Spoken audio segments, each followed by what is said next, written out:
Yang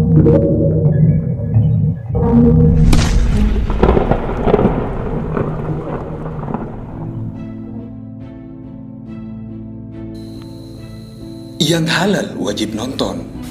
Terungkap rahasia Kaisar Cina, disebut kuat tiduri 121 wanita dalam 15 hari. Inilah jatah ratu, istri, dan selir. Banyak hal, aspek kebutuhan kehidupan manusia mengacu pada negara Cina atau belahan dunia timur. Namun, sebelum ke situ, Barat adalah raja dari semua hal itu. Sebut saja, mulai dari pengukuran waktu sampai ke navigasi laut, matematika menjadi poros dasar peradaban kuno. Perjalanan matematika dimulai di Mesir, Mesopotamia, dan Yunani. Tetapi, setelah peradaban-peradaban ini menurun, kemajuan matematika terhenti di belahan dunia barat. Di bagian timur, matematika justru mencapai puncak kejayaannya. Sehubungan dengan hal itu, di Cina kuno, matematika menjadi kunci dalam perhitungan konstruksi tembok raksasa yang panjangnya mencapai ribuan kilometer. Lebih jauh, ternyata angka-angka menjadi sedemikian penting sehingga memainkan peran krusial dalam menjalankan kehidupan di istana kerajaan. Berikut kami sajikan hal-hal yang sangat diperhatikan oleh seorang Cina pada peradaban kuno. Pertama, perencanaan bercinta.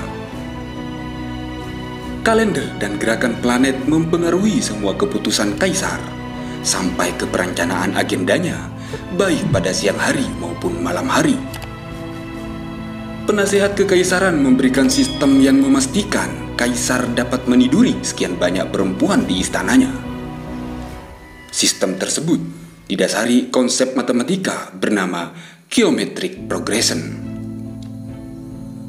Dalam sebuah catatan, mitos menyebutkan dalam kurun 15 malam, sang kaisar harus meniduri 121 perempuan yang mencakup permaisuri, 3 pendamping senior, 9 istri, 27 selir, dan 81 budak.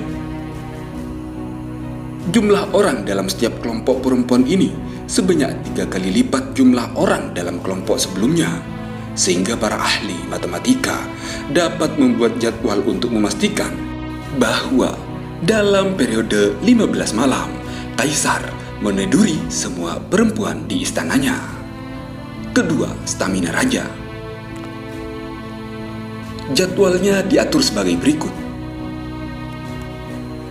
Malam pertama hanya untuk ratu, kemudian malam selanjutnya untuk 3 pendamping senior, lalu malam berikutnya untuk 9 istri, lalu 27 selir dipilih secara bergiliran 9 orang setiap malamnya. Akhirnya, dalam kurun waktu 9 malam, 3 giliran untuk 81 budak yang dibagi ke dalam 9 kelompok. Jadwal ini dibuat untuk memastikan sang kaisar meniduri perempuan kasta tertinggi saat mendekati bulan purnama, ketika kekuatan perempuan atau yin berada pada taraf puncak, sehingga bisa menyamai kekuatan pria atau yang.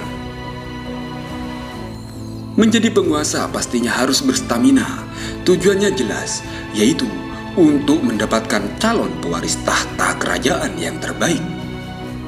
Istana kaisar bukanlah satu-satunya yang bergantung pada matematika. Peran ilmu ini juga penting dalam menjalankan negara. Ketiga, kekaguman pada matematika.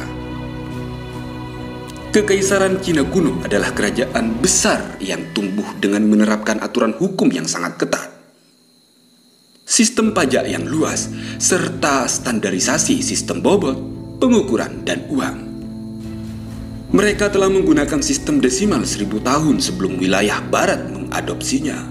Kekaisaran Cina pun telah menuntaskan soal-soal persamaan matematika dalam cara yang baru dipakai orang-orang barat pada permulaan abad ke-19. Istana kaisar bukanlah satu-satunya yang bergantung pada matematika.